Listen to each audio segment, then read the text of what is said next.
আসসালামু আলাইকুম। আজকে সর্বশেষ সংবাদ জানাবো আমি নুসরাত। প্রথমেই জানিয়ে দেব সংবাদ শিরোনাম। জ্বালানি সংকটে থাকা ভারতের পাশে দাঁড়ালো রাশিয়া।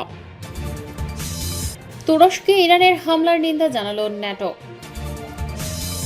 ইরানের বিরুদ্ধে যুদ্ধে কতদিন টিকতে পারে ইসরায়েল। যুদ্ধের মাঝেই টয়লেট সংকটে মার্কিন রণতরী। সর্বশেষে জানাবো, যত দ্রুত সম্ভব নাগরিকদের কাতার ছাড়তে বলল যুক্তরাষ্ট্র। শিরোনাম শুনলেন, এবারে বিস্তারিত। জ্বালানি সংকটে থাকা ভারতের পাশে দাঁড়ালো রাশিয়া। মধ্যপ্রাচ্যে সংঘাতের কারণে জ্বালানি সরবরাহ বিঘ্নিত হওয়ার সংকটে পড়েছে ভারত। দেশটির ক্ষতি পুষিয়ে দিতে রাশিয়া তেল দিতে প্রস্তুত। বিষয়টি সম্পর্কে সরাসরি অবগত এমন একটি শিল্পসূত্র জানিয়েছে, বর্তমানে প্রায় 95 লাখ ব্যারেল রুশ অপরিশোধিত তেলবাহী জাহাজ ভারতীয় পানিসীমার কাছাকাছি অবস্থান করছে এবং কয়েক সপ্তাহের মধ্যেই সেগুলো বন্দরে পৌঁছাতে সক্ষম। সূত্রটি রাশিয়ার বাইরের মালিকানাধীন ওই জাহাজগুলো মূলত কোথায় যাচ্ছিল তা প্রকাশ করতে রাজি হয়নি, তবে জানিয়েছে যে সেগুলো কয়েক সপ্তাহের মধ্যেই ভারতে সরবরাহ নিশ্চিত করতে পারে, যা শোধনাগারগুলোকে দ্রুত স্বস্তি দেবে। তুরস্কে ইরানের হামলার নিন্দা জানালো ন্যাটো।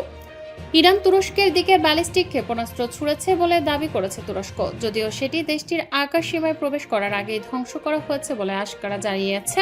এ ঘটনায় নিন্দা জানিয়েছে পশ্চিমা সামরিক জোট ন্যাটো। ন্যাটোর মুখপাত্র অ্যালিসন হার্ট বলেছেন, তুরস্ককে লক্ষ্য করে চালানো ইরানের এই হামলার আমরা নিন্দা জানাই।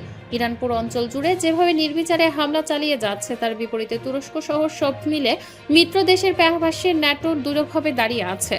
তিনি আরো বলেন, আকাশপথ ও ক্ষেপণাস্ত্র প্রতিরক্ষা সহ সব ক্ষেত্রে আমাদের প্রতিরোধ ও প্রতিরক্ষা অবস্থান অত্যন্ত শক্তিশালী আছে। ইরানের বিরুদ্ধে যুদ্ধে কতদিন টিকতে পারে ইসরায়েল। দখলদার ইসরায়েল ও যুক্তরাষ্ট্র যৌথভাবে ইরানে হামলা চালিয়ে পুরো মধ্যপ্রাচ্যে আগুন জ্বালিয়ে দিয়েছে। গত 28 ফেব্রুয়ারির ওই আগ্রাসনের পর হাতের মুষ্টি ছেড়ে দিয়েছে তেহরানও। ঝাঁকে ঝাঁকে ক্ষেপণাস্ত্র ড্রোন ছুড়ছে উগ্র ইহুদিবাদী ভূখণ্ড ও উপসাগরীয় দেশগুলোয় মার্কিন স্বার্থ সংশ্লিষ্ট স্থাপনা লক্ষ্য করে। এই ক্ষেপণাস্ত্র বৃষ্টি মোকাবেলা করতে গিয়ে যুক্তরাষ্ট্র ইসরায়েলের ইন্টারসেপ্টরের মজুদ ফুরিয়ে আসছে বলে বিভিন্ন প্রতিবেদনে উঠে আসছে।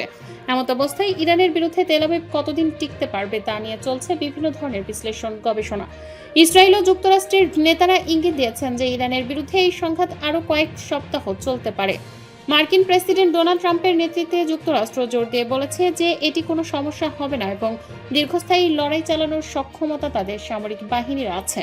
কিন্তু ইসরায়েলের জন্য, যারা ইতোমধ্যে গাজায় গণহত্যা চালানোর খরচ, সেই সঙ্গে লেবানন ও সিরিয়ায় যুদ্ধ বা হামলা এবং ইরানের সঙ্গে আগের দফার সংঘাতে ক্লান্ত, একটি দীর্ঘায়িত সংঘাত আরও ব্যয়বহুল হতে পারে। যুদ্ধের মাঝেই টয়লেট সংকটে মার্কিন রণতরী। মার্কিন নৌবাহিনীর সর্বাধুনিক বিমানবাহী রণতরী ইউএসএস জেরাল্ড আর ফোর্ড এক অদ্ভুত সমস্যায় পড়েছে। যুদ্ধ প্রস্তুতির চেয়ে এখন জাহাজটির পয় নিষ্কাশন ব্যবস্থার ত্রুটি বেশি আলোচনায়।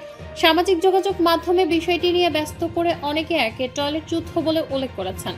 সংবাদ মাধ্যম এনপিআর ও ওয়াল স্ট্রিট জার্নালের প্রতিবেদন অনুযায়ী প্রায় 5,000 নাবিক ও সেনার এই বিশালাকার রণতরীতে সচল টয়লেটের সংখ্যা এখন নগণ্য। অবস্থা এতটাই বেগতিক, এক একজন নাবিককে শৌচাগার ব্যবহারের জন্য 45 মিনিট পর্যন্ত লাইনে দাঁড়িয়ে অপেক্ষা করতে হচ্ছে।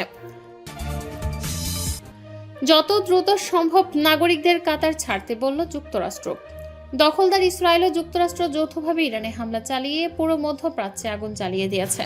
গত 28 ফেব্রুয়ারির ওই আগ্রাসনের পর হাতের মুষ্টি ছেড়ে দিয়েছে তেহরানও।